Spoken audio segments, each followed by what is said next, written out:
press the bell icon on the YouTube app and never miss another update.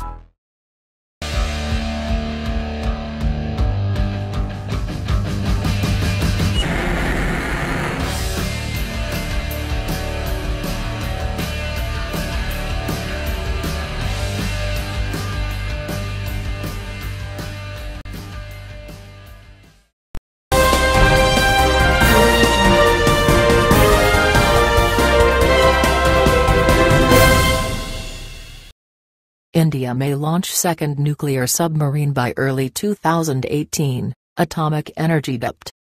India will launch a second nuclear-powered submarine by the end of this year or the beginning of 2018, Sekhar Basu, the secretary of the country's Department of Atomic Energy, told Sputnik. A nuclear-powered submarine, the second one, will take some time to launch. This year, maybe early next year, Basu said Tuesday on the sidelines of the nuclear conference in Abu Dhabi organized by the International Atomic Energy Agency, IAEA. In mid-October, Indian media reported that the second Ariant-class nuclear-powered ballistic missile submarine, INS Ariman, was set to be launched in November or December. INS Ariant, the first Indian nuclear-powered ballistic missile submarine, was first revealed in 2009 and commissioned in 2016. The Indian Navy has another nuclear-powered submarine in active service, the Russian-built INS Shakra, leased to India for 10 years. FGFA, India's internal war in open.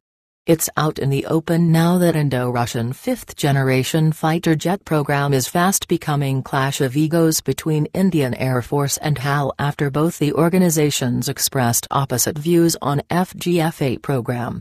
Indian Air Force wants the project to be scrapped and the state-owned public sector giant HAL wants Indo-Russian fifth-generation fighter aircraft, FGFA, to be finalized and become reality soon, while the ball is still in the court of Government of India which will have a final say on it. Indo-Russian Intergovernmental Pact for the FGFA project was inked way back in 2007, yet 10 years down the line project is far from becoming a reality after years of negotiations. A top official involved in the negotiations with Russia earlier this year confirmed that the officials from both India and Russia have sorted out issues related to work share, intellectual property rights, IPR, and technology transfer among others and have been sorted out financial commitments and order commitment yet the project has failed to make any progress throughout the year. Russia, India to sign contract for overhaul of Mi-26 choppers, says official. India and Russia are set to sign a contract for the overhaul of 3 Mi-26 helicopters, the biggest choppers in the world, for the Indian Air Force. Moscow has also offered long-term maintenance for its Mi-17 choppers, a Russian official has said. Russian Helicopters, a part of Rostec State Corporation, has finalized the financial aspects of the contract for overhaul of these transport helicopters. Currently, the two sides are working on specifying the technical details of the contract. The Russian side has also offered overhaul of 2 Mi-35 helicopters, repair, and modernization of 5 Ka-31 choppers operated by the Indian Navy, as well as a long-term agreement for repair and maintenance of the Mi-17 helicopters. We have forwarded to the Air Force Headquarters of India a draft of a long-term agreement on repair and maintenance of Mi-17 type helicopters, said Andrei Boginsky, General Director of the holding company Russian Helicopters. India is one of the largest operators of Russian-made helicopters. The Mi-17 helicopter fleet of the IAF currently has more than 250 choppers. Made in India drones, India's worst nightmare.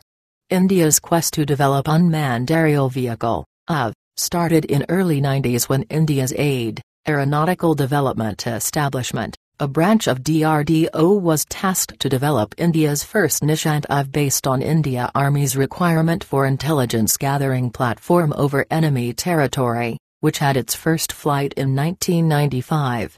Exactly after a decade later, Indian Army's fleet of 4 homegrown Nishatav had suffered crashes and all were lost, prompting Army to cancel any future plans to place any further orders for the Nishatav.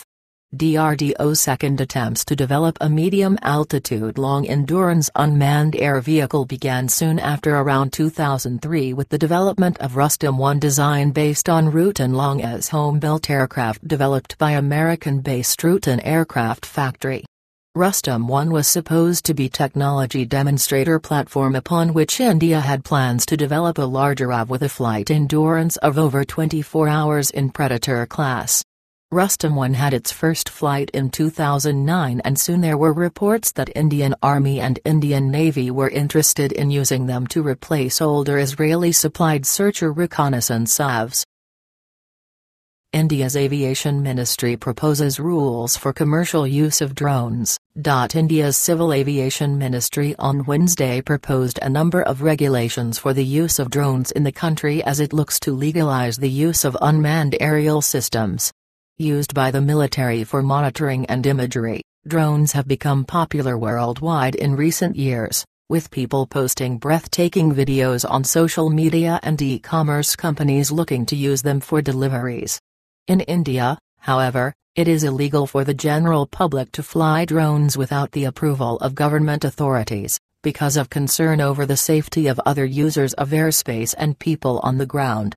Users of drones weighing more than 2 kilograms will need a security clearance, operating permit, unique identification number and a remote pilot license, according to the draft regulations.